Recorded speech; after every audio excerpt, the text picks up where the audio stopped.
hata kama complication.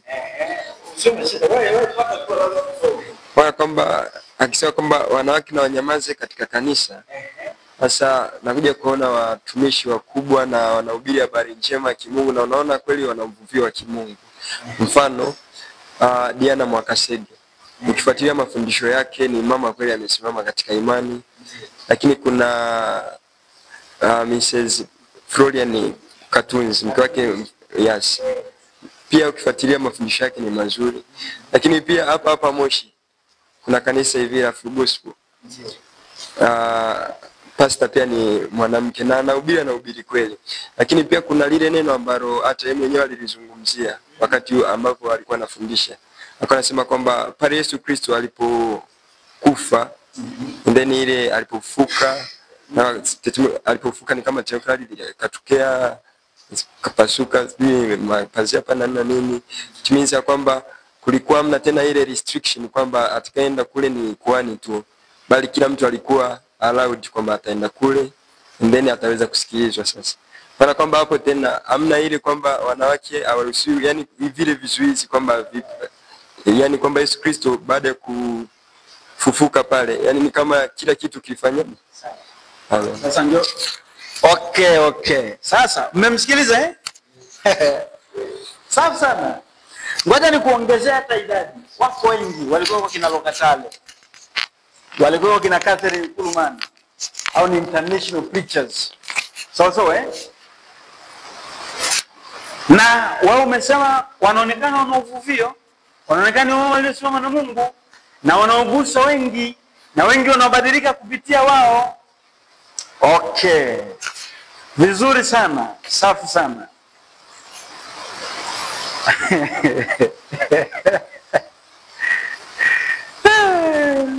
Alafu pointi wanayoitumia umejaribu kutoa moja kwamba pazia la hekalu lilivyopasuka wote tulikuwa sasa hatuna restriction, tunaruhusiwa kufika patakatifu. Sawa wote tunafika patakatifu. Swali la kwanza, Paulo aliongea hiki kwenye Agano la Kale au Jipya? Baada ya pazia la hekalu kupasuka aliongea hii. Baada ya pazia la hekalu kupasuka aliongea hii. Kwa hiyo bado ile pointi haifanyi kupasuka kwa hekalu lilikuwa ni swala la watu kuweza kumkaribia Mungu. Sio swala la kuhudumu kwa watu wa Mungu. Ni swala la kumkaribia nani? Mungu. Kwamba sasa haitajiki mtu mmoja kukuwakilisha kwa ajili ya makosa yako. That's the point.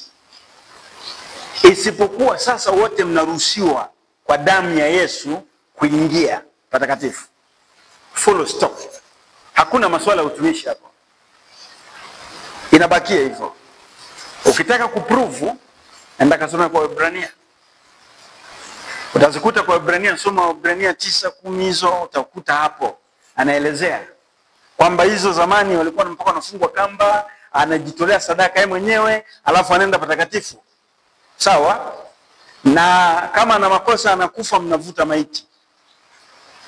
Lakini sasa pazia lako limeshaondoka, hatuhitaji na sadaka za kafara wala za nini. Tunachohitaji ni damu ya Yesu, tunamkaribia Mungu.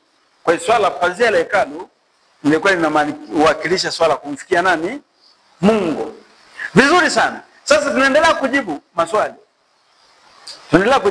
Ngoja sasa tunarudi huku kwanza. Tusichanganye maswali. Kijana ngoja kwanza. Tusichanganye pointi. Baada tujamaliza swali. Kabla ya kumaliza swali tukienda swali lingine tutavuruga mada. Iko hivi.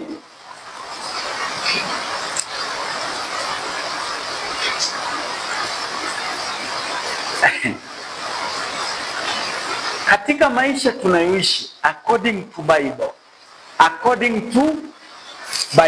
Nimekuonyesha mistari yote inayoonyesha na kusisitiza kwamba kila mfanyacho fanyeni sawasawa na ilivyo andikwa. Fanyeni sawasawa na ilivyo andikwa. Can I show you in Bible kwamba kuna watu wanaweza wakafanya vitu vikubwa kwenye jamii na vikaleta impact kubwa, lakini hawana Mungu na nyuma yao yuko shetani. Akiweko Simeoni mchawi ambaye alikuwa anafanya maajabu, alikuwa anafanya maajabu mpaka watu wakawa wanasema huu ni uwezo wa Mungu aliye juu. Yaani watu wakimwangalia wanakubali aisee huyu mtu ana Mungu. Lakini alikuwa anatumia nini? Uchawi. Maana yake ni hii. Huwa nawaambia watu kwenye maisha haya, ukiplay wrong, ukicheza vibaya na neno la Mungu, ni mlango wa shetani kujifunua. Kwa sababu Mungu hasimami mahali neno lake linakataa. Ukitaka tuangalie maandiko na prove your point hapo.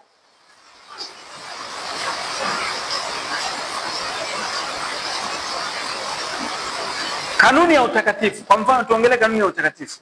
Kanuni ya utakatifu imebeba vitu vikubwa vitatu. Cha kwanza ni damu ya Yesu. Cha pili, tunatakaswa kwa neno la Mungu kwa kulitenda lilivyo. Biblia inasema uwatakase kwa ile kweli, neno lako ndio kweli. Maana yake watu wanavyopractice neno la Mungu na kulitenda, Mungu anawafutia uovu na wanatakaswa mbele zake kwa kulitenda neno la nini? Kinyume chake ni kwamba ukienda kinyume na neno la Mungu unafanyaje? Unanajisika. Okay. Kuna kitu ambacho watu hatukichukulii serious sana. Kwenye masuala ya neno la Mungu, Mungu haangalii namna watu tunavyoona. Mungu anaangalia quality ambayo yeye kaitaka. Okay. Ngoja niongee kwa lugha rahisi. Unapomtumikia Mungu, Mungu huwa haangalii quantity, wala Mungu huwa haangalii watu wanasemaje. Mungu huwa ameweka quality. Quality ndio kitu kikubwa. Ndio maana kuna maneno aliyoyatumia Yesu, akatumia maneno haya. Sikiliza, kumbuka. Akasema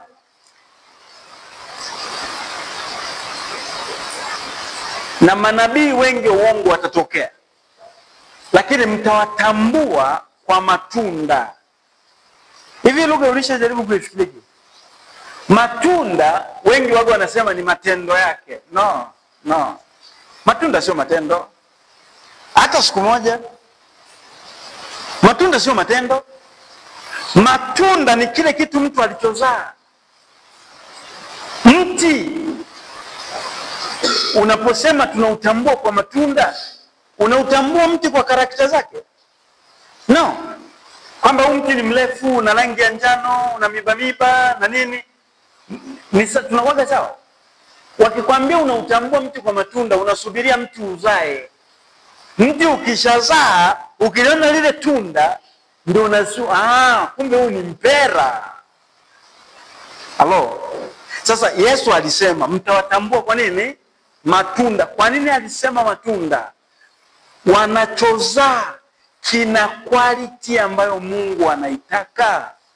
Yaani, na ndio maana pale chini akasema mtu hawezi akachuma tini kwenye mzabibu. Hamjasoma hiyo? Maana yake kuna kitu ambacho kinatengenezwa, kile kinachotengenezwa ndicho kile Mungu alitaka. Kina sifa Mungu alizo, na kipimo ni nini? Ukitaka kupima ni nini? Neno la Mungu, sio macho.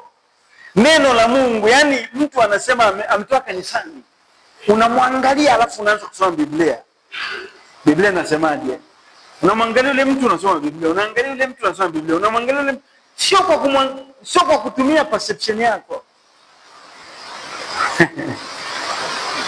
Najua naongea vitu vigumu. Kwa mwisho wa siku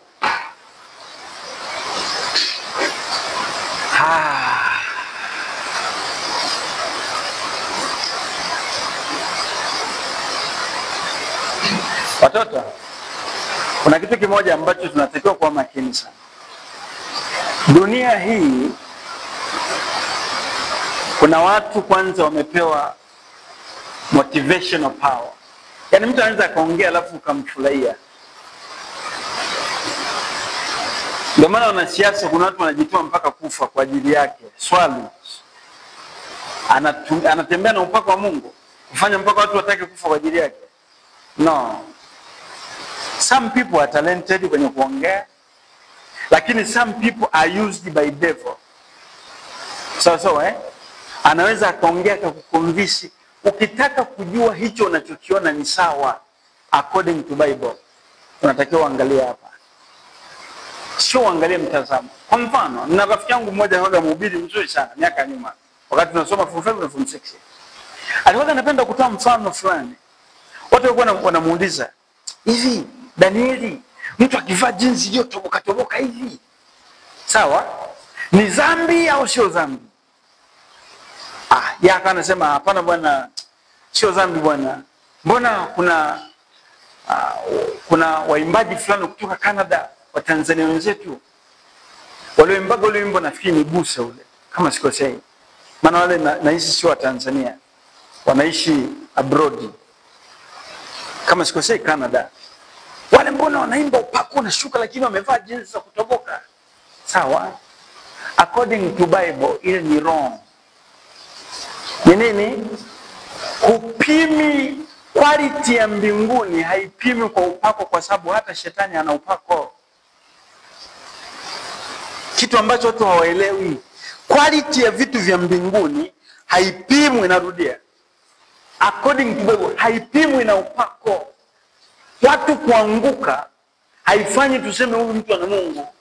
Watu kuponywa haifanyi tuseme watu wana Mungu. Yesu alikataa, sio mimi. Yesu alisema watakuja manabii uongo, watafanya ishara nyingi,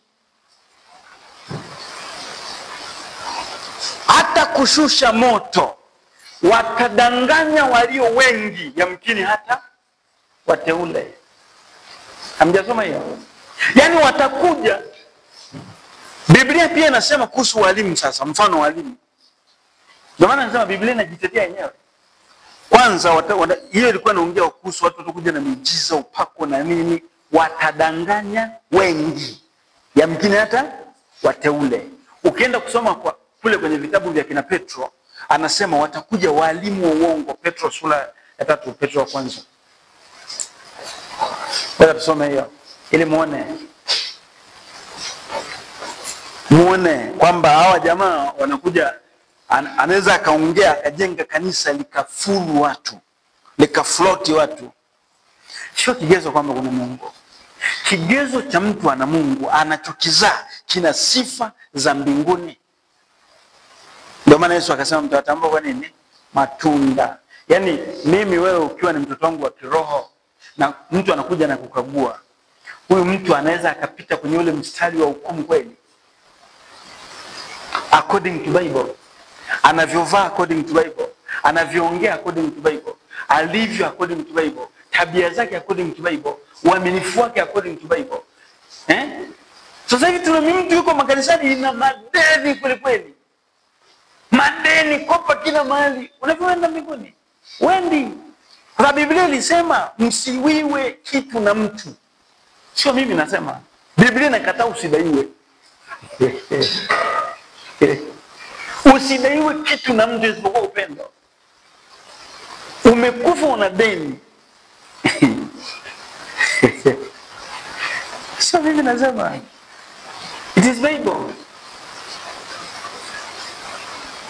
Sawa Tuko pamoja wapendwa. Baya tuangalie ya Petro, alafu tuendelee. Lakini ushauri wangu, hatumjui mtumishi wa Mungu kwa sababu ya mambo anazofanya, au kwa jinsi anavyofundisha neno kwa usahihi. Petro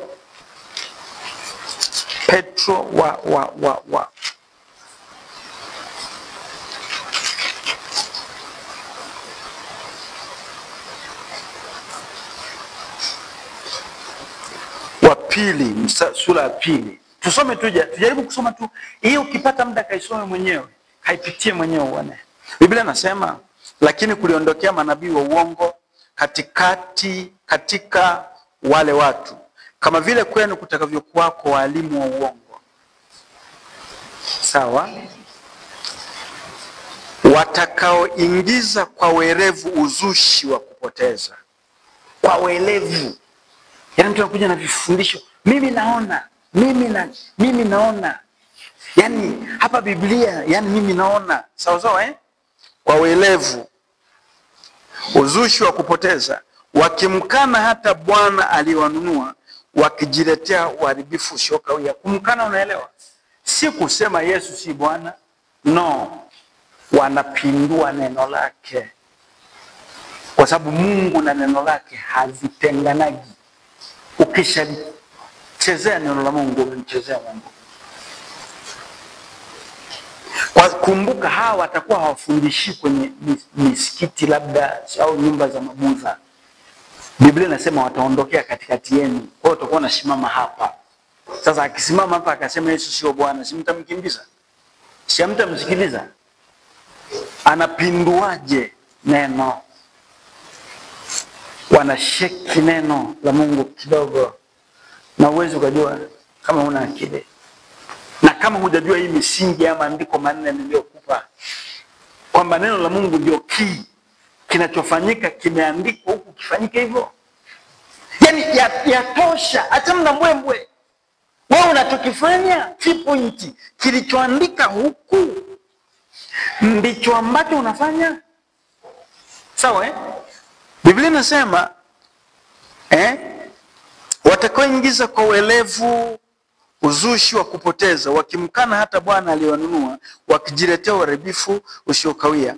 Na wengi watafuata ufisadi wao.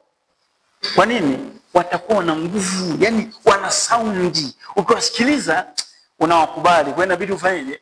Wafuate. Na Biblia inasema wengi watafuata nini? Ufisadi wao.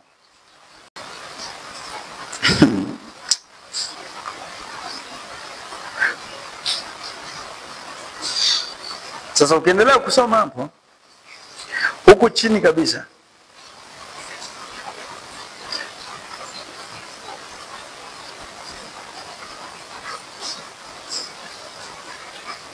na hasa wale, mstari wa 10, na hasa wale waliofuatao mwili katika tamaa ya mambo machafu na kudharau mamlaka, wenye ushupavu, wenye kujikinai, hawatetemeki wakiatukana matukufu. Unaelewa matukufu? Yaani ni kama hii. Jamani, ngoja niwaambie kitu kimoja. According to Bible, turudi kwenye Biblia. Niwatafutie maandiko ya kuprove. Kwa mfano turudi kwenye hiyo kijana. Turudi Timotheo. Tumetoka kusoma huku wanawake wasisalishe na amekataza. Sawa Tumesoma? Twende Timotheo. Ili tujaribu kuona inavyokuwa.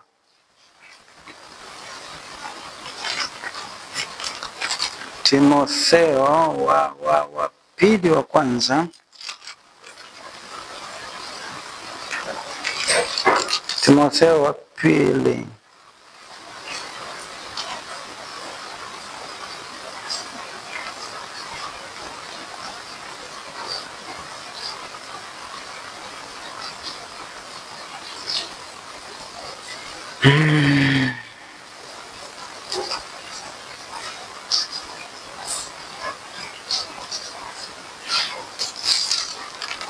Timotheo wa pili wa kwanza, ngoja. Wa pili wa kwanza, mstari wa pili, kuanzia mstari wa 8. Tusome ili uone Biblia inachosema. Sasa mfano wale wanaosema kwamba waliambiwa wa Korinto. Hawa waliokuwa wanaandikia hapa kwa Korinto walikuwa wanamwandikia Timotheo, ambaye Timotheo alikuwa yuko Efeso. Yeye alikuwa ni askofu Efeso. Lakini twende sasa tusome. Basi nataka wanaume wasalishe kila mahali. Huyu ni nani? Ni Paulo anamwambia Timotheo. Basi nataka wanaume wasalishe kila, huku wakiinua mikono iliyotakata, pasipo hasira wala nini? Majadiliano. Vivyo hivyo wanawake na wajipambe kwa mavazi ya kujistiri pamoja na adabu nzuri na moyo wa kiasi, si kwa kusuka nywele. Leo wanasuka nywele, alafu hapo wameongeza neno tu, si kwa kusuka nywele tu, yani ili wapate pa kujitetea kwamba kusuka kupo, lakini kusio kusuka nywele tu, fanya na hiki. Si unaelewa? Hapa imesema si kwa kusuka nywele wala kwa dhahabu wala lulu wala kwa nguo za thamani, bali kwa matendo mema kama iwapasavyo wanawake wanaokiri uchaji wa Mungu. Mwanamke na ajifunze katika utulivu, akitii kwa kila namna. Simpi mwanamke ruhusa ya kufundisha wala kumtawala mwanamume.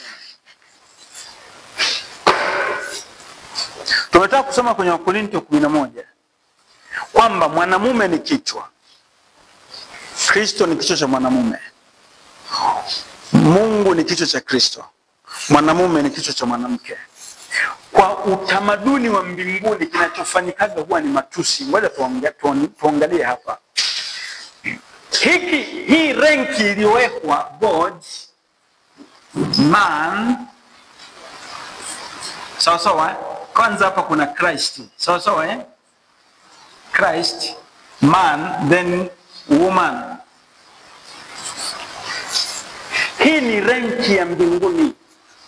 Huyu anamuongoza huyu, huyu anamuongoza huyu, huyu anamuongoza huyu. Huyu ni kichwa cha huyu. Ndio maana kichwa ni kiongozi, maana yake. Halo, tunaelewa? Huyu anamuongoza huyu, huyu anamuongoza huyu, huyu anamuongoza huyu. Lakini pia huyu ana uwezo wa kuongoza wote walioko chini. Huyu anaweza kuongoza watu walioko chini. Sawa sawa,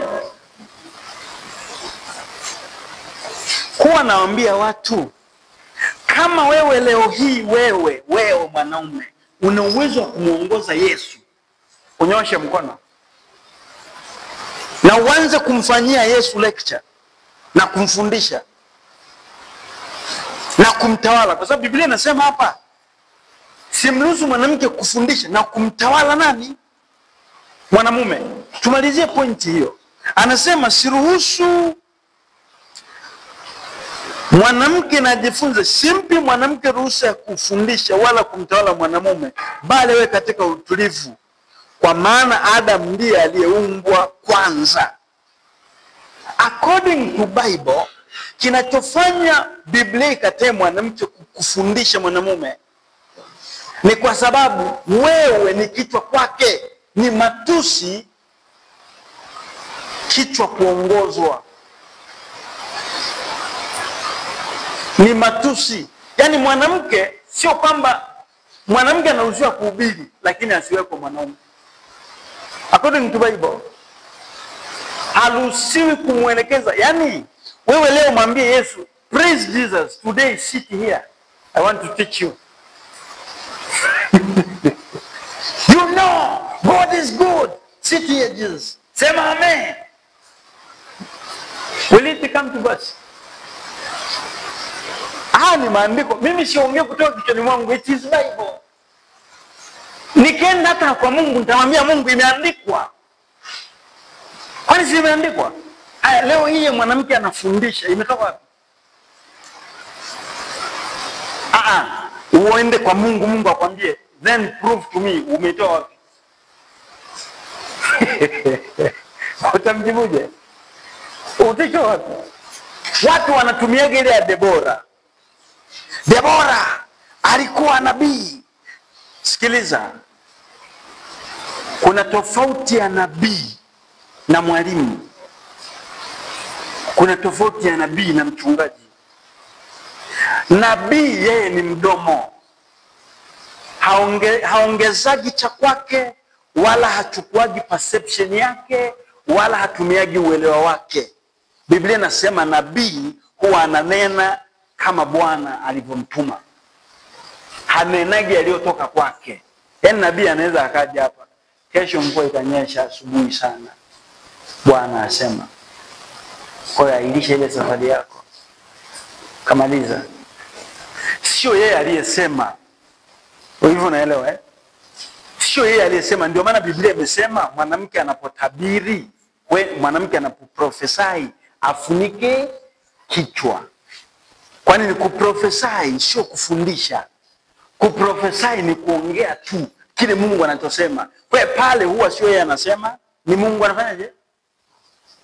Sasa nenda kasome historia ile ya kwa kitabu cha Waamuzi cha Debora. Aliyewapigania wana wa Israeli alikuwa ni Debora, alikuwa ni Baraka. Alikuwa ni Baraka. Debora yeye alipokea sauti na neno la Bwana. Akamwambia Baraka, Bwana asema hata waokoa watu kwa mikono yako. Na Baraka ndo akasimama na timu wakaingia vitani. Debora akakaa nyumbani. Vita ikapigwa wakashinda, nchi ikapata amani. Aliyepigana vita ni nani? Baraka. Debora alitoa tu unabii. Kasomeni. Kakaeni usome ile kitabu ya Debora ile, sijui nini. Naishi ni sura 4 kama sikosei. Sura 4 kitabu cha Waamuzi. Debora hakwendaga vitani. Biblia inasema Debora alimuita Baraka, akamwambia neno la Bwana. Bwana asema Mungu hata waokoa watu mikononi mwako wewe. Akimwambia wewe ndio unatakiwa kupambane. Si ndio maana yake? Jamaa akashika silaha wakaingia vitani. Swali, aliyeokoa watu ni Debora, ni Baraka? Aliyeongoza majeshi kwenda vitani ni Debora, ni Baraka? Ni Baraka.